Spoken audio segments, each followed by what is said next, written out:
The shuttle doors opened with a soft hiss, and Hana Kim stepped onto the pristine white platform of Valoria, prime for the first time in her life. She carried only a small bag over her shoulder and wore simple dark clothes that made her stand out. Among the colorful alien species walking past her, the air here was different from Earth. It was too clean and too perfect, and it made her feel like she did not belong. She was the first human ever admitted to the Galactic Academy of Advanced Sciences. And everyone seemed to know it already. Alien faces turned to look at her as she walked through the massive crystalline halls. Some whispered to each other while pointing at her. Others simply stared with expressions she could not read, but knew.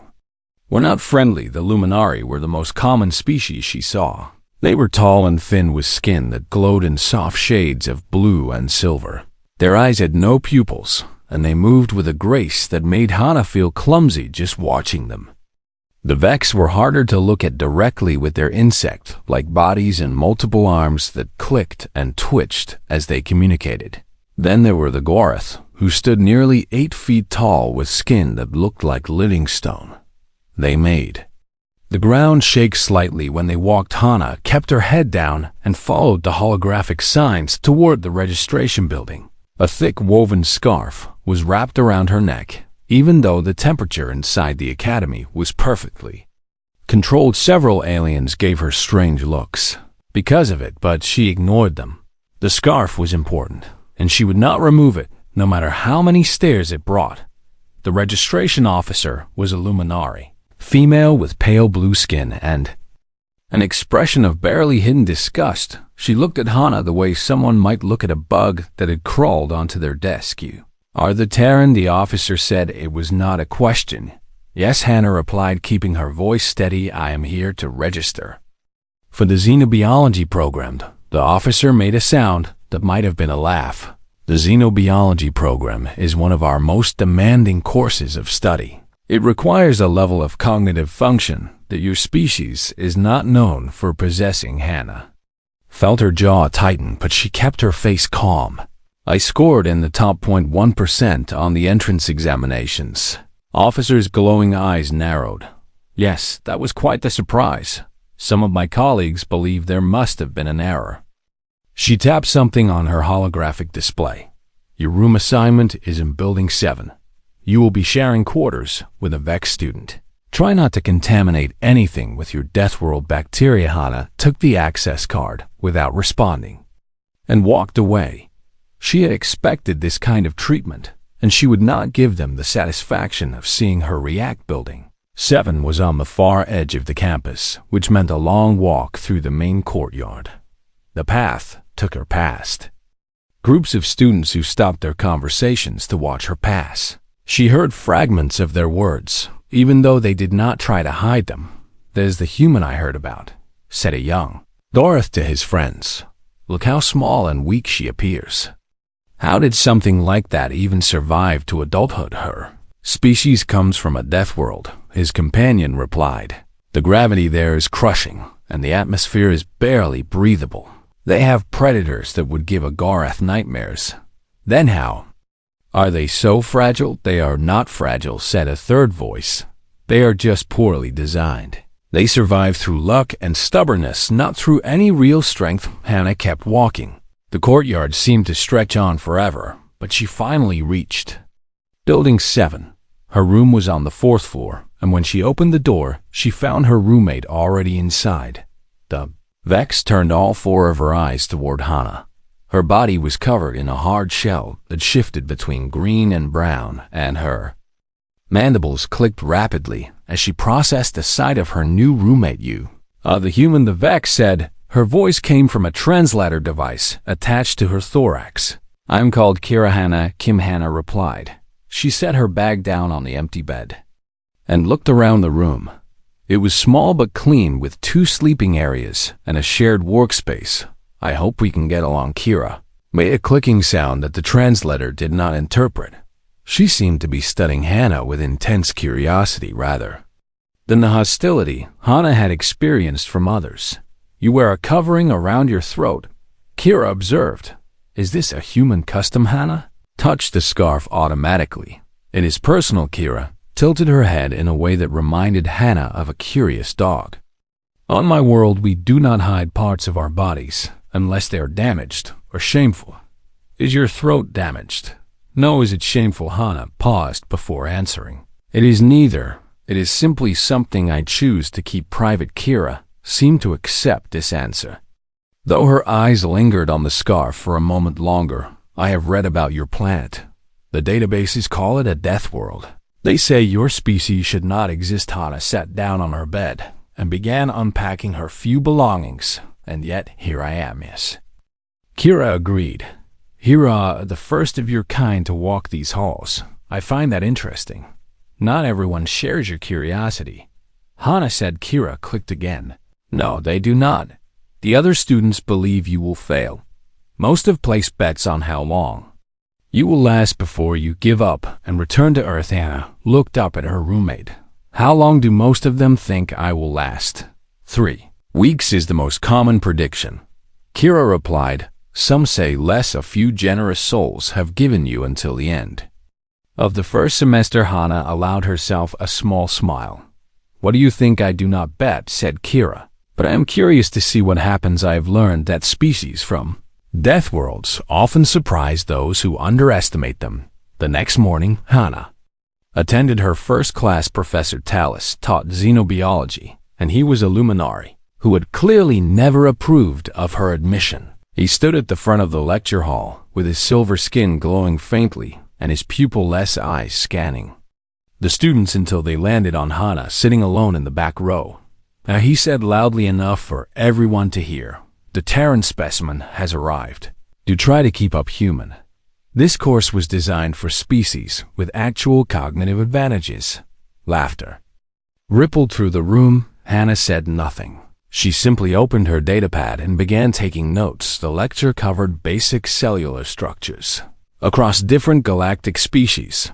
It was material Hannah had already studied extensively during her preparation for the academy, but she listened carefully anyway and recorded everything. Professor Tallis had a habit of making snide comments about human biology whenever the opportunity arose. And here we see the typical cell structure of a luminary, he explained, pointing to a holographic display.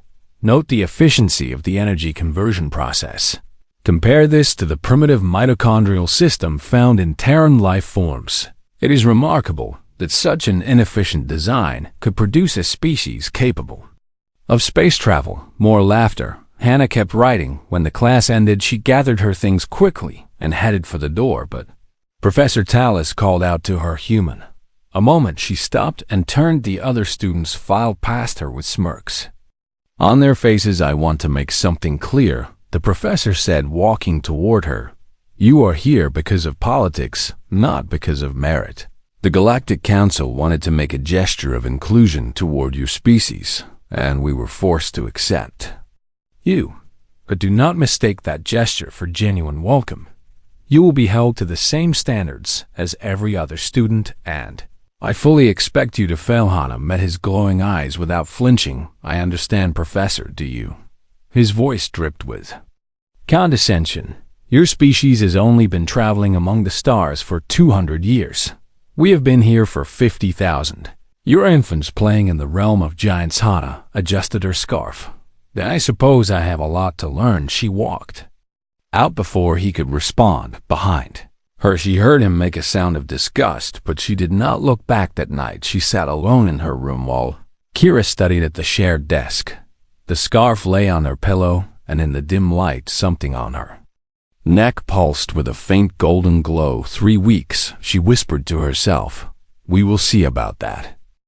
4 weeks passed, and Hannah Kim was still at the academy. The students who had bet on 3 weeks lost their credits, and new bets were placed. Some said she would break by the second month. Others gave her until midterm examinations. None of them believed she would last the full year, but Hannah did more than survive. She excelled. The first examination in xenobiology came and went. Hannah scored highest in the class. Professor Tallis announced the results with visible discomfort and made excuses about the test being too easy. The second examination came, and Hana scored highest again. The third examination produced the same result, and by then the excuses had stopped. The other students did not celebrate her success. They resented it. She was eating alone in the dining hall when a shadow fell across her table. She looked up to find a tall figure standing over her. He had the glowing skin of a luminary, but his features were slightly different, and his build was more solid than the pure-blooded members of his species. Dorian Park, she said, recognizing him from her classes.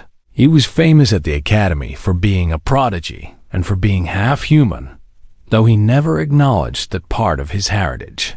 I was wondering when you would introduce yourself. Dorian sat down across from her without asking permission. His bioluminescent markings pulsed with a cold blue light, and his eyes held nothing but contempt. "You are making things difficult for me," he said. "How so?" "Every time you succeed, it reminds everyone that I have human blood in my veins." He leaned forward, and his voice dropped to a harsh whisper. "I have spent my entire life proving that my luminary half is dominant, that I am not tainted by my Terran ancestry, and then you show up and start outperforming pure-blooded students. It sounds like a personal problem."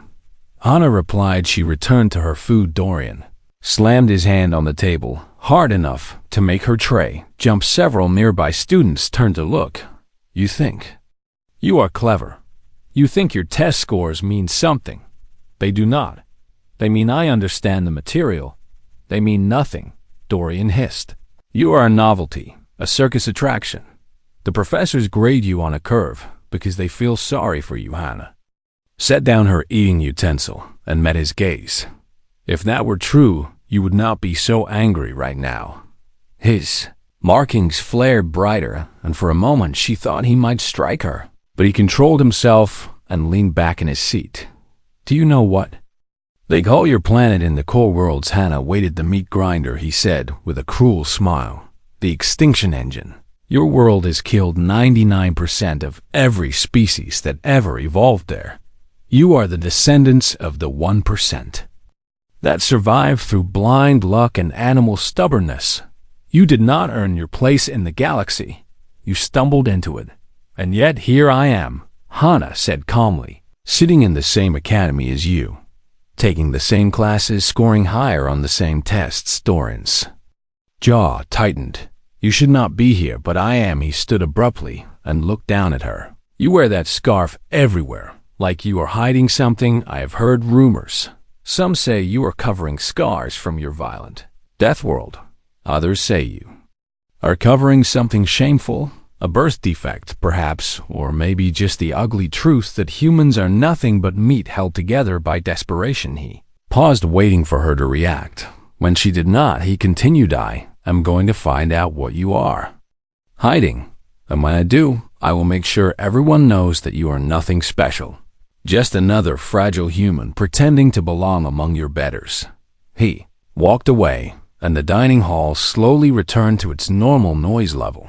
But Hana noticed that many eyes remained on her, watching and waiting for her to show weakness. That night, Kira asked about the confrontation.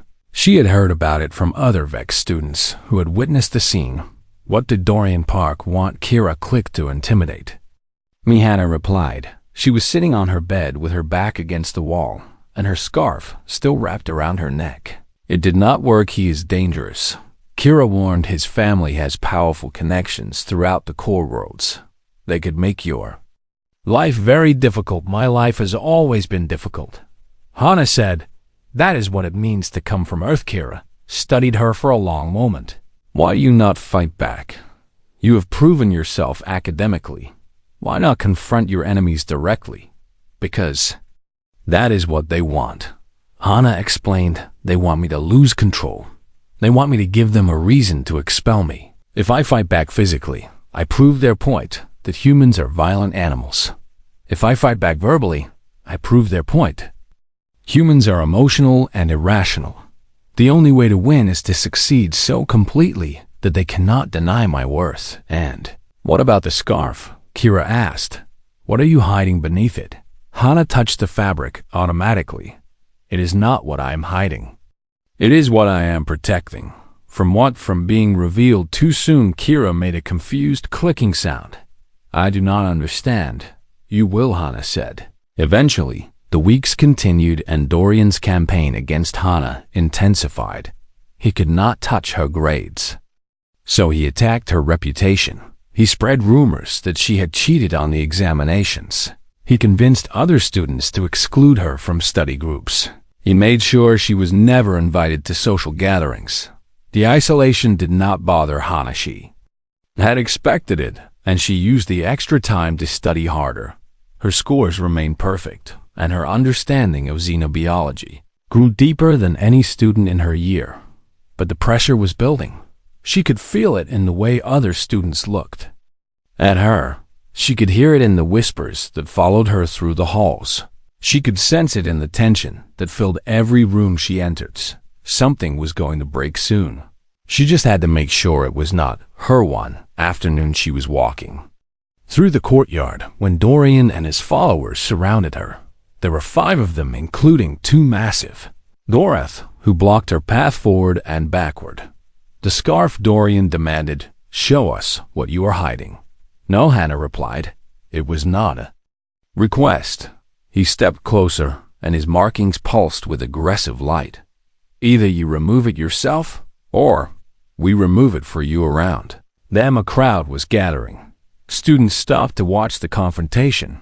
Some pulled out recording devices, hoping to capture whatever happened next. Hana stood very still. Her heart was beating faster, but her face remained calm. This is your final warning.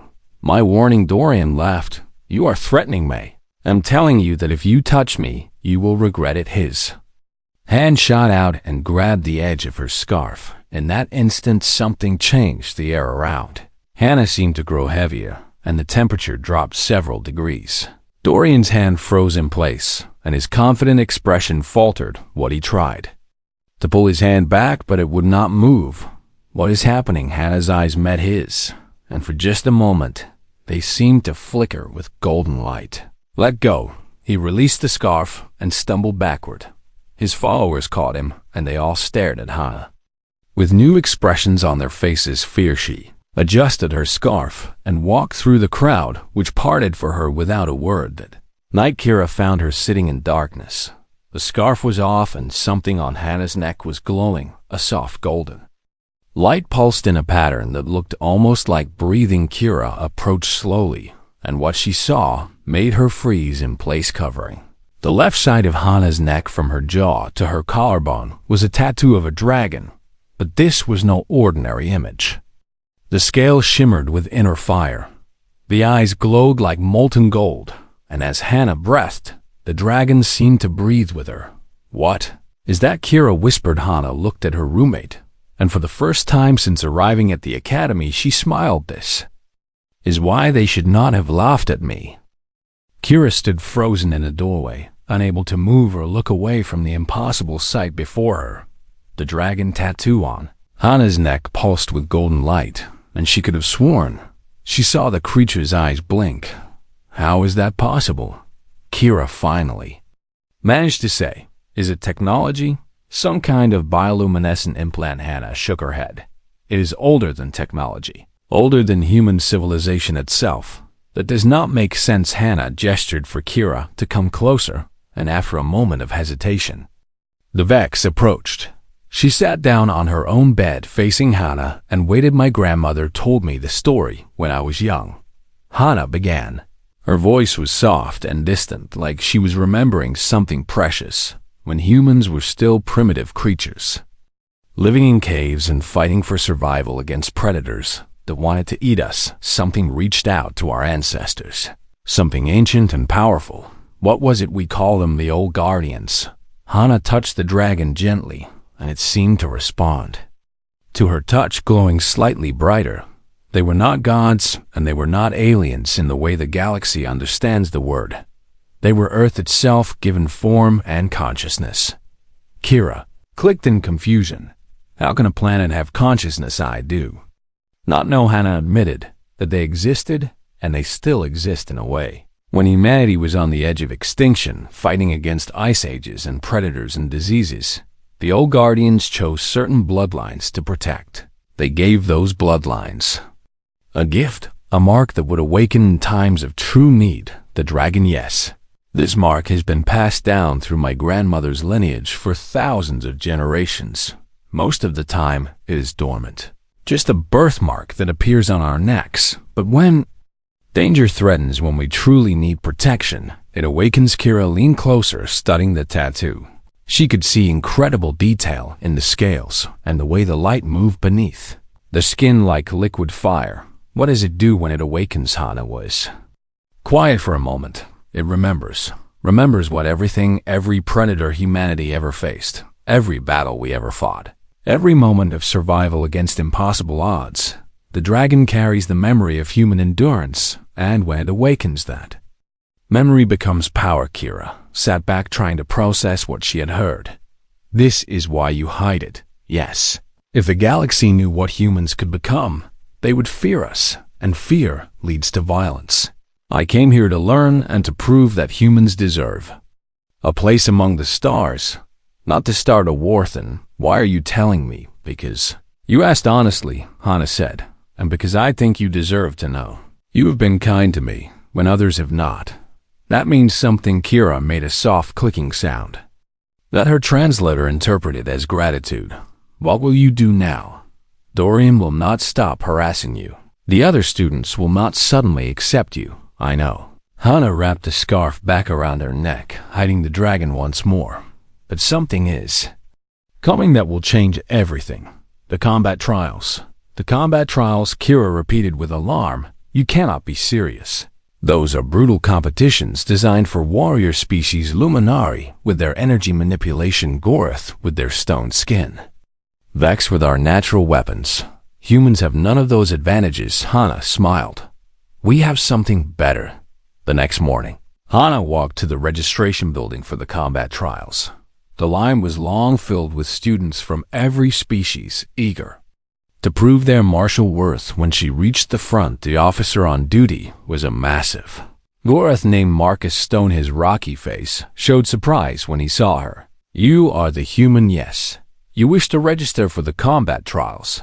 Yes. Marcus studied her for a long moment. His species was not known for their emotional expressions, but Hana thought she saw something like concern in his deep-set eyes. I have watched you, he said. Your academic performance has been impressive, but the combat trials are different. This is not a test of knowledge. It is a test of physical ability and combat skill. Your species is not built for this kind of competition. I understand the risks, Hana replied. I am still registering. Marcus leaned forward and lowered his voice. I am not trying to insult you. I am trying to warn you. The other students will not hold back. They will see this as an opportunity to humiliate you, or worse. Some of them genuinely hate humans. You could be seriously injured, or I could win. He made a sound that might have been a laugh. No human has ever competed in the combat trials in the entire history of this academy. Then I will be the first. Marcus held her gaze for several seconds, then nodded slowly and processed her registration. Very well. Your first match will be in 3 days. May whatever gods your species believes in protect you. Word of her registration spread through the academy within hours. By dinner, the entire campus was talking about the crazy human who had signed up to fight. Students approached her table not to threaten her this time, but to stare at her like she was some kind of fascinating exhibit. Dorian found her in the library that evening. His expression was different, now less angry and more calculating. I registered for the same bracket, he announced. I made sure we will face each other in the 3rd round, assuming you survive that. Long Hana did not look up from her studies. I expected you would. You do not seem concerned. Should I be? Dorian slammed his hand on her table. You should be terrified. I am half Luminari. I can manipulate energy fields. I've been training in combat since I could walk. You are just a fragile human with delusions of adequacy. Hana finally looked at him. Then you should have an easy victory. His confidence flickered for just a moment, and she saw something beneath it, something that looked almost like doubt. What "Are you hiding?" he demanded. "That thing with the scarf? When I grabbed it, something happened. Something that should not have been possible." Hana returned to her studies. "I guess you will find out in the arena." He left without another word, but she could feel his frustration lingering in the air.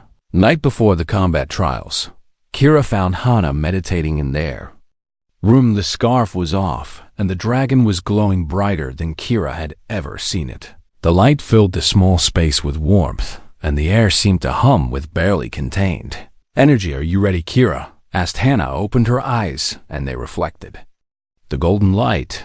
"Yes. What will happen when you fight? Will the dragon awaken fully?" "I do not know," Hana admitted. "The mark has never been tested in true combat before, at least not in my generation, but I can feel it stirring. It knows something is coming. Are you afraid?" Hana considered the question. "No, not afraid. I feel like I've been preparing for this my entire life. Like everything I've endured has led to this moment. The mockery, the isolation, the hatred. It was all just fuel for the fire that has always burned inside my species." Hana touched the dragon, and it seemed to respond, wrapping its light around her fingers. "We are not fragile. We are not weak. We are survivors, and tomorrow the galaxy will remember why they should never underestimate a Deathworld." Human Kira watched as her roommate closed her eyes and returned to her meditation. The dragon pulsed steadily like a heartbeat, and Kira realized she was no longer worried about Hana losing. She was worried about what would happen to anyone who stood against her. The combat trials arena was the largest structure on Valoria Prime, a massive circular stadium that could hold 50,000 spectators, and today every seat was filled. Word had spread beyond the academy, and citizens from across the planet had come to witness the impossible sight of a human competing in combat against the galaxy's most formidable species. Hana stood in the preparation chamber beneath the arena floor. She could hear the roar of the crowd above her and feel the vibrations of their excitement through the walls. Her scarf was still in place, and she wore simple combat attire that left her arms and legs free to move. The first match was announced, and she walked up the ramp into the blinding light of the arena. Her opponent was a Vex warrior named Razor. His body was covered in sharp spines, and his forearms ended in claws that looked like they could cut through metal. He stood across from her, clicking his mandibles in what she assumed was meant to be intimidating. Crowd fell silent when they saw her, a human woman barely reaching 5.5 feet tall, standing alone against a creature designed for killing. "This will be quick," Razor announced loud enough for everyone to hear. "Try not to bleed too much, little mammal." The signal to begin sounded. Razor charged forward with terrifying speed. His claws slashed through the air where Hana had been standing a fraction of a second before. But she was no longer there. She had moved.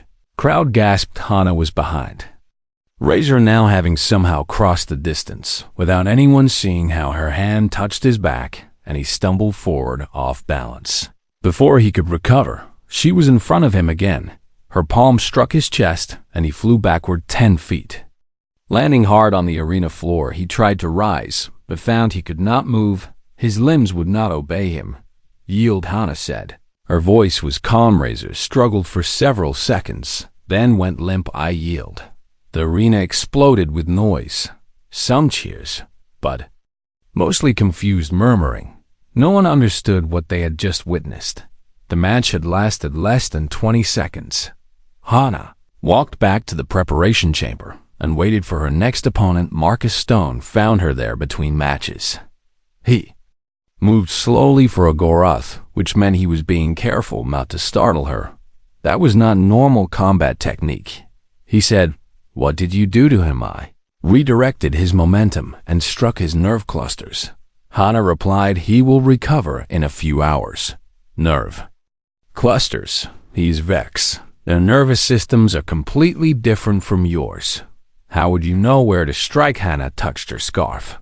The knowledge is not mine exactly. It is inherited. Marcus studied her with new eyes.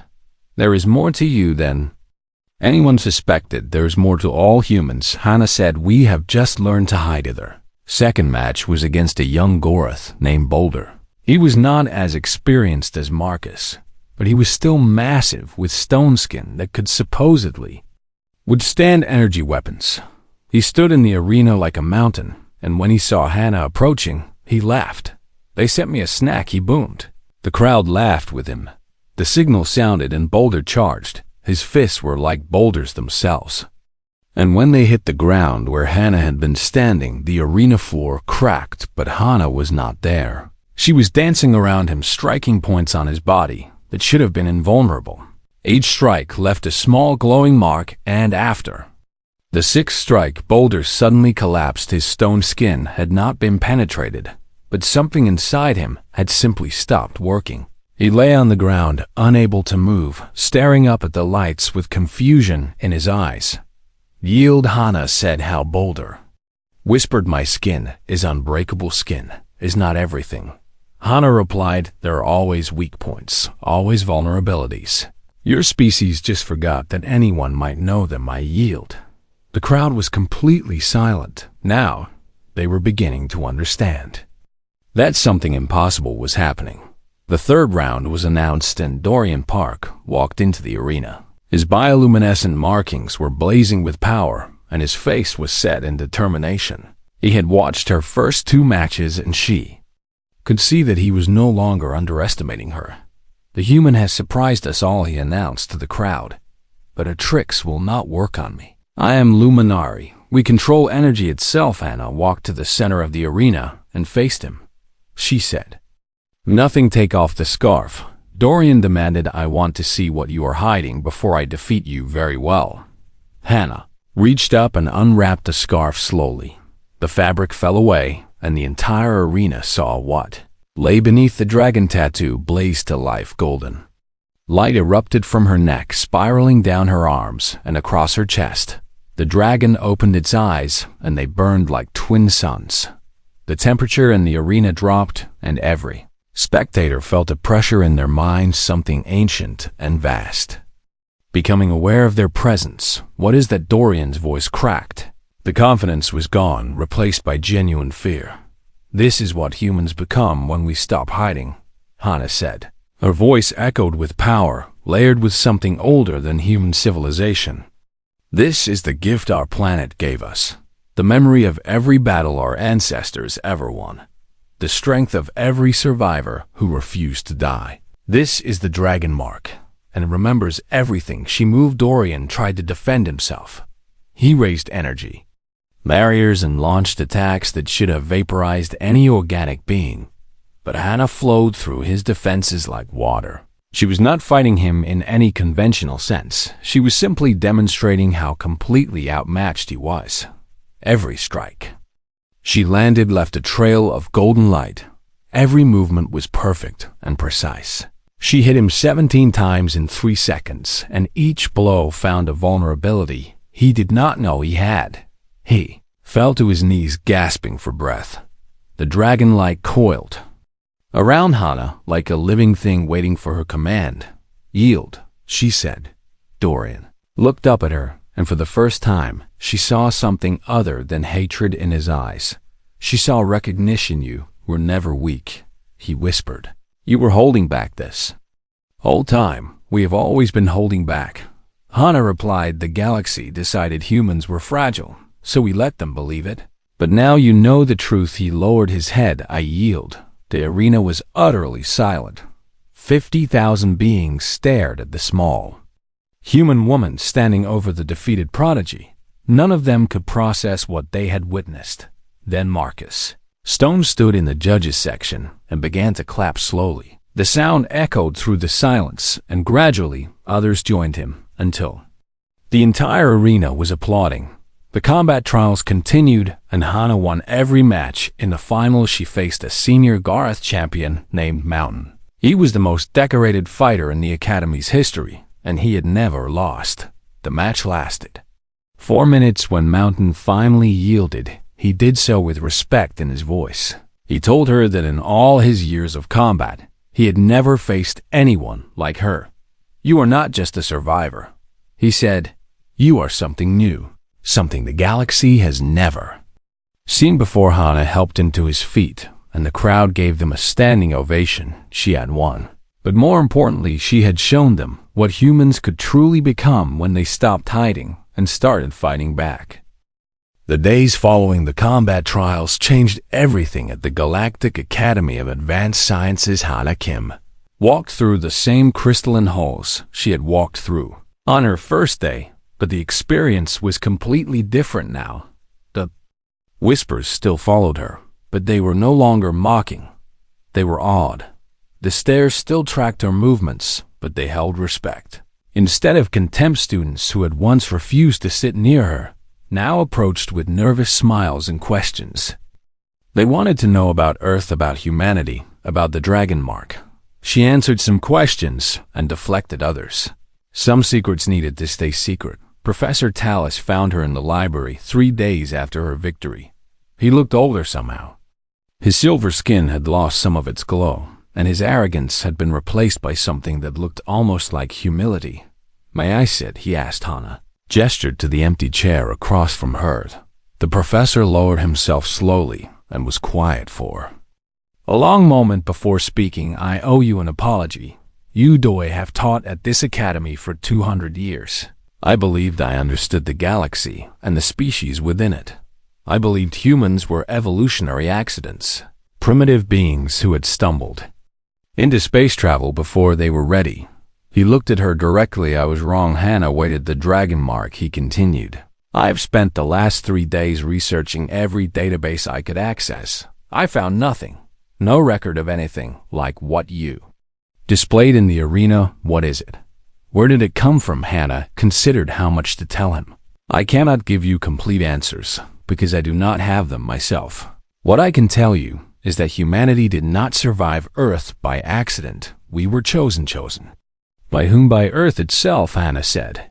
The words sounded strange even to her, but they were true in a way that went beyond normal understanding. "Our planet is alive, Professor, not in the way you might think, not with a consciousness that speaks or thinks like we do, but aware in some deep fundamental way. And when life on Earth was threatened, when our ancestors were on the edge of extinction, something responded. No. Old guardians, you found references to them, only fragments, myths and legends from human cultures across your world. Dragons, serpents, great spirits, stories of power passed down through bloodlines. Those stories are more than stories." Hana touched her neck where the dragon rested dormant. Beneath her scarf, the marks they gave us carry their memory, their strength, their will to survive, and in times of great need, those marks awakened. Professor Tallis leaned back in his chair, processing everything she had said. "This changes everything we thought we knew about your species. It changes." "Nothing," Hana replied. "Humans have always been this way. We have simply hidden it, because we learned early that the galaxy fears what it does not understand, and fear leads to violence." Nodded slowly. "Then why reveal it now? Why show everyone at the combat trials?" But this hiding was no longer working. Hana said, "I tried to prove myself through academics, through quiet excellence. But it was not enough. The hatred kept growing. I realized that sometimes the only way to earn respect is to demand it." Professor was quiet for a long time. Then he stood and offered her a small bow. It was a gesture of deep respect in luminary culture. "I will do better," he said. "I will teach better. My colleagues will hear about what I have learned, and they will change. As well, it will not happen overnight, but it will happen." "Thank you," Hana replied. "That is all I ask." He left and Hana returned to her studies. But she knew the conversation would ripple outward, touching other minds, changing other perspectives, one drop at a time. The ocean of galactic opinion would shift. Dorian Park found her that evening. She was standing on one of the observation decks, watching the stars through the transparent walls. He approached slowly, like he was afraid she might strike him down at any moment. "I want to apologize," he said. Hana did not turn around. "You already yielded in the arena. That was different. This is personal." He moved to stand beside her, keeping a respectful distance. "I hated you before I even met you. I hated what you represented." "What did I represent?" "The half of myself I was ashamed of." He laughed bitterly. My human blood. I spent my whole life trying to prove I was more luminary than human, that my mother's heritage had overcome my father's weakness, and then you arrived and started succeeding. You made it impossible to pretend that humans were inferior. Hana finally turned to look at him. Your father was human, yes. A diplomat. He died when I was young. My mother raised me among her people, and she taught me to be ashamed of where I came from. That must have been painful. It was. But watching you in the arena, watching what you became. He shook his head. I realized I have been running from my own strength. My whole life I have Terran blood, which means I might carry some echo of what you have, but I have been so afraid of it that I never looked. Hana studied him for a moment. You want to know if you have a mark? I want to know if I can be more than what I have been. She reached out and touched his shoulder gently. She closed her eyes and let the dragon stir just slightly beneath her skin, reaching out, sensing, testing. There is something there, she said finally. It is faint, buried deep. You have suppressed it for so long it is almost forgotten. Out awake, but it is there. Dorian released a breath he seemed to have been holding for years. Can you help me find it? That is not how it works.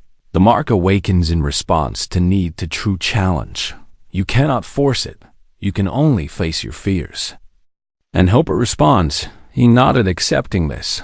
Then I will face my fears, starting with the truth about who I am and where I come from. That is a good beginning. They stood together watching the stars, and for the first time since arriving at the academy, Hana did not feel alone. The semester continued, and Hana's life at the academy transformed into something she had never expected. She became a leader, though she never sought the position. Students came to her for advice, for training, for understanding. She helped where she could and admitted ignorance where she could not. Kira remained her closest friend, and the Vex often served as a bridge between Hana and the other species.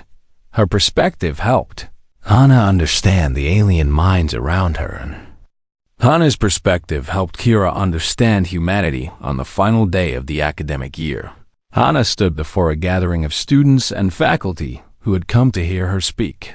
The great hall was packed with beings from dozens of worlds, all watching. The small human woman who had changed everything they thought they knew. I came here to learn, she began, and I have learned more than I ever expected. I learned that the galaxy is vast and complex and filled with wonders beyond imagination. I learned that every species has value and every culture has wisdom to offer. She paused, letting her words settle. But I also learned something about my own people, something I want to share with all of you. Humanity is not an accident. We did not stumble into the stars by luck. We clawed our way here through billions of years of survival against a world that tried to kill us every single day. Our planet is called a Deathworld, and that name is accurate. But what the name does not tell you is what Deathworlds create. She let the dragon mark glow through her scarf, just enough to remind them of what she was. They create survivors. They create fighters. They create beings who will never stop, never surrender, never give up, because giving up means death. And we learned that lesson so deeply, it became part of our very essence. She looked across the gathering, meeting eyes of every color and shape. We are not here to conquer. We are not here to prove we are better. We are here to learn and grow and contribute, and to remind the galaxy that survival is not weakness. She smiled, and the dragon pulsed with warm light. It is the ultimate strength. The applause that followed shook the walls, and Hana knew that this was just the beginning. More humans would come to the academy now. More would spread across the galaxy, carrying the legacy of Earth within them. Galaxy had laughed at the Deathworld human student. Now the galaxy knew better, and somewhere deep within Earth the old guardians stirred and were pleased. Their children had found their place among the stars. The dragon on Hana's neck settled into peaceful slumber, knowing that when the next challenge came, it would be ready. They would always be ready. That was what it meant to be human.